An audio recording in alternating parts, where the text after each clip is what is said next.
This show is brought to you by KetConnection.com, draft beverage supplies and solutions. Ket Connection has the experience and the expertise to get you set up. Tap your favorite craft beer, homebrew, wine, cold brew, kombucha, sparkling water, and more at home with ease using a KetConnection.com dispensing kit. Go to KetConnection.com, use our promo code BNW, that's for Booze News Weekly, and save 10% off your first order. Some restrictions may apply. Visit KetConnection.com for more details. Coming up on this episode of Booze News Weekly, Taco Bell and Mountain Dew's Baja Blast gets boozy, Shiner announces new IPA, new Belgium and Imperfect Foods pair up, and Sonic Hard Seltzer expands across the country.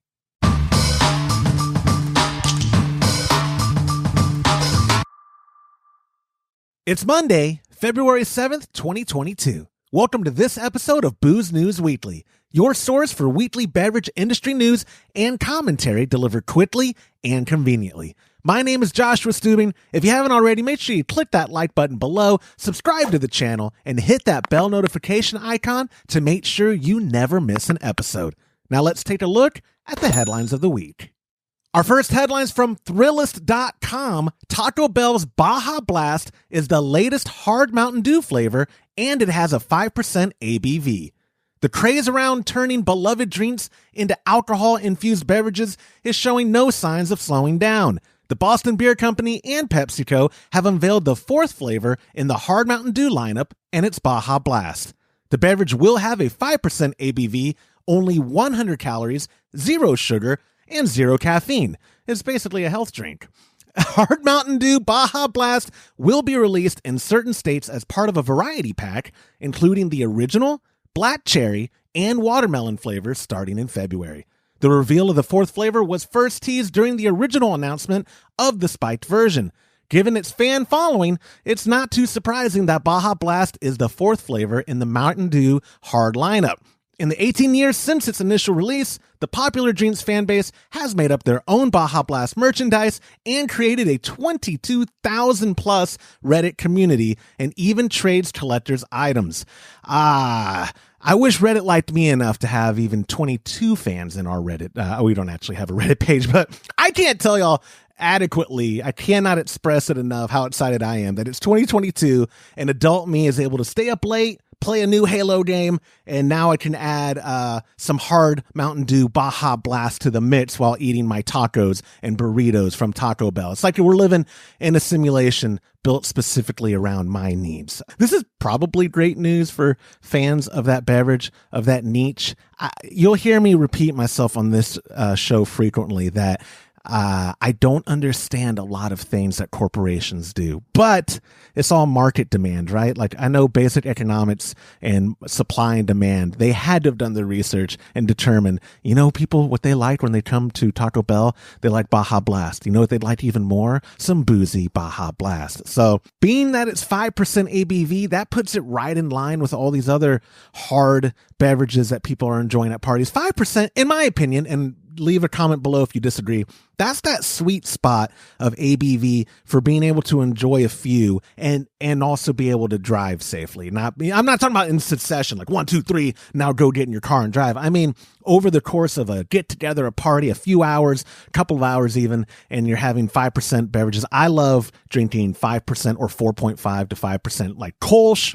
If you're new to the channel, Kolsch is a nectar from the gods, and I can drink that pretty much all night in succession. I'm at home. Maybe I'm not good to drive, but I'm definitely not going to be hungover. 5% is that sweet spot for me. Now with beverages like this, where, it's 0 sugar, but I bet it's very sweet. This doesn't seem like something you're going to be drinking a lot of, but 5% again is for me that sweet spot, no pun intended, of being able to enjoy the beverage and make sure that you don't lose your inhibitions. And then the whole 0, low calorie, 0 caffeine, that's appealing to the health conscious people, but I'll bet you money no one's ever looked at a Mountain Dew and thought to also look, oh, wow, how many? That's only 100 calories. Now, I think people who are drinking this could not care less about the health part. I don't think there are Instagram fitness models who go, well, I wasn't going to drink Baja Blast, but now I might give it a try. But what do I know? Let me know what you think about this story. Our next headline comes from brewpublic.com. Shiner announces Tet's Het's IPA lineup with the debut of Brewhaus Brew IPA. The famous brewery from Shiner Tet's debut, Shiner Tet's Het's IPA, a new series that'll see a total of 3 beers during 2022. Launched in January, at the end is Brewhaus Brew IPA, the first beer in this new rotating series. Fans of Spätzle Brewery, makers of Shiner Bock, have requested more IPAs to be part of the brewery's portfolio. To meet this demand, Shiner has introduced the new Shiner Tet's Het's IPA series. This new rotating series will see full-scale launch this spring after its current rollout throughout Texas. Shiner brewed Tet's Het's Brewhaus IPA with cactus water. Can't say we've ever had a beer that uses cactus water, but the water that's derived from the fruit of the prickly pear cactus is said to have some health benefits. See, here we go with more health stuff. But due to the water being in an alcoholic beverage, Shiner cannot make this claim. Yeah. Upon brewing Tet's Het's Brewhaus Brew IPA from a 12-ounce can, a slight haze appears, more reminiscent of an unfiltered IPA. The beer features Amarillo hops that were developed by Virgil Gamache Farms in the Yakima Valley. Sorry if I mispronounced that, guys. These hops give the beer its sweet citrus aroma and flavors of tangerine, melon, and peaches. Tet's Het's Brewhaus Brew IPA sits at 7% ABV and 60 IBU. Quote, Shiner could not be more excited by the launch of Tet's Het's IPA.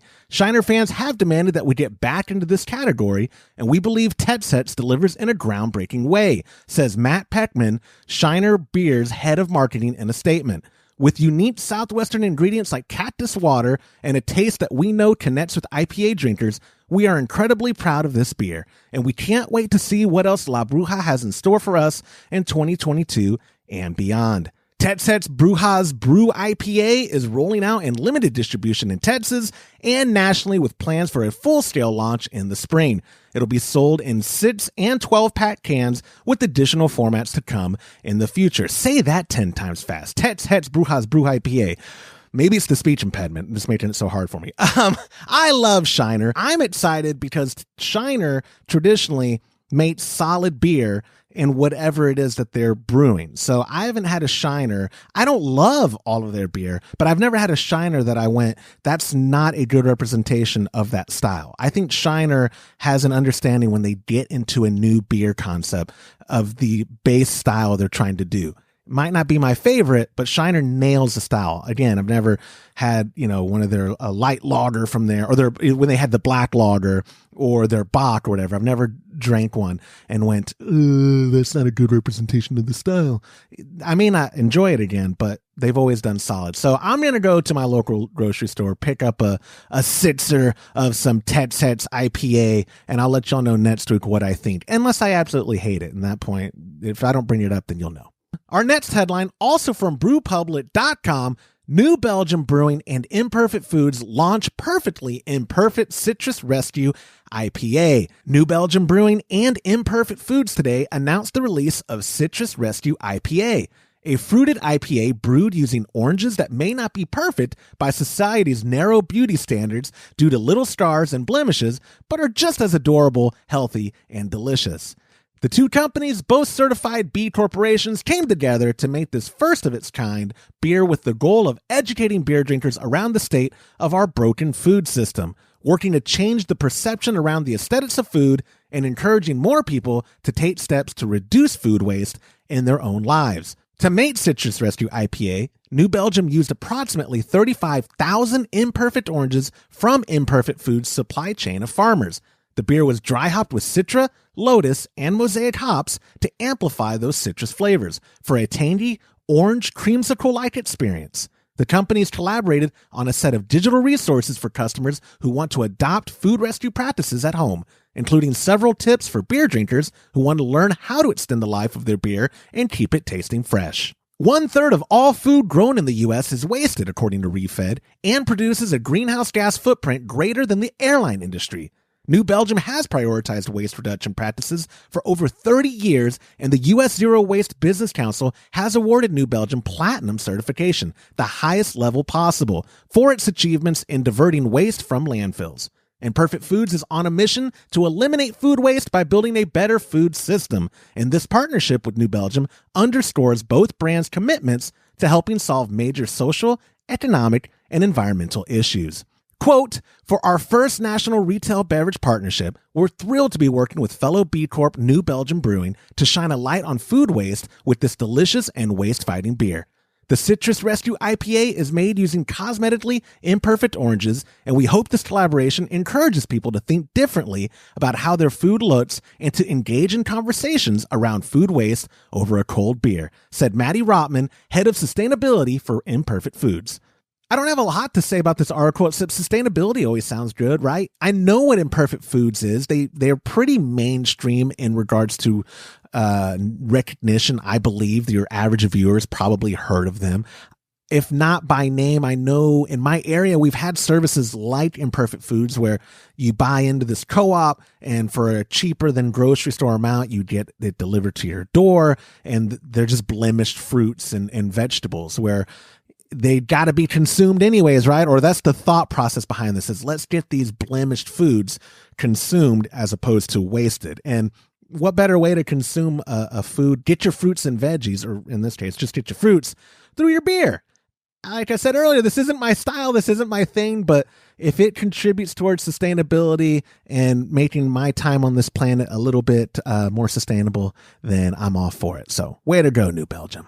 And that brings us to our last story from VinePair.com. Sonic Hard Seltzer now available in nearly half the United States. I didn't even know this was a thing. Sonic Hard Seltzer, the seltzer brand from the iconic drive-in chain, announced on February 3rd that they have expanded into 21 new markets across the United States, just in time for the Super Bowl. Previously, the brand had only been available in 7 different states. Quote, following the initial excitement for Sonic Hard Seltzer, we have accelerated product availability for customers who are brand fans or excited to try it for the first time, said Sean Mossman, president of Coop Ale Works, makers of Sonic Hard Seltzer. Expanding into more markets is a natural extension for us as we continue to grow the brand, he finished.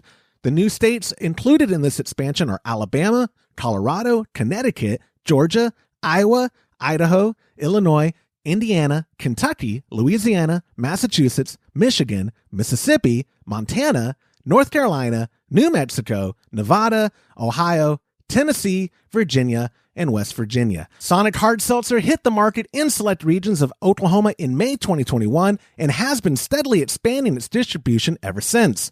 The seltzer is produced in collaboration with Coop Ale Works, a craft brewery company based out of Oklahoma City. On January 12th, Sonic announced their plan to be in most retail stores across the entire U.S. by the end of 2022.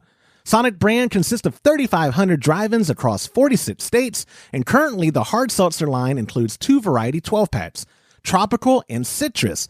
Each of their 8 flavors is 100 calories with 1 gram of sugar per can and is 5% ABV. The tropical variety pack includes ocean water, melon medley, mango guava, and orange pineapple. The citrus variety pack includes cherry limeade, original limeade, classic lemonade, and lemon berry. Someone watching this is going to have to let me know because you heard the state list. It's not in Texas, so I can't get to it.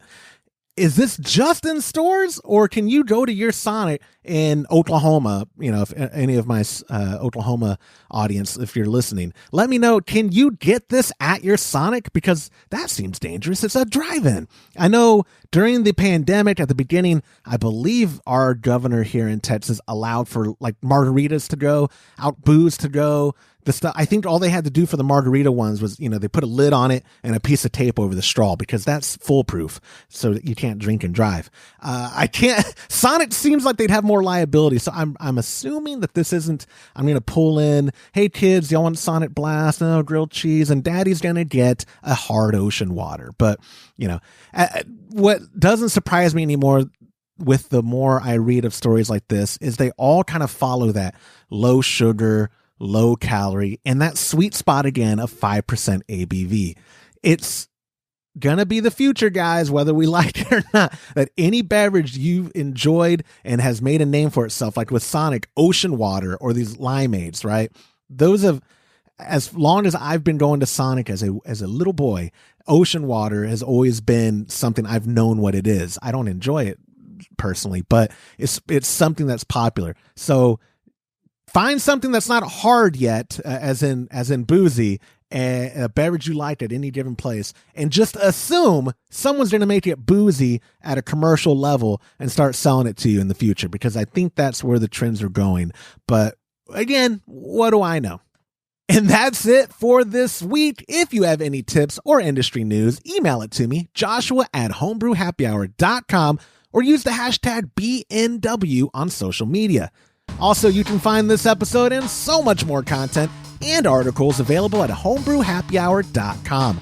Make sure you visit our sponsor, ketconnection.com. Use our promo code BNW and you'll get 10% off your first order. Have a great week and we'll see you soon.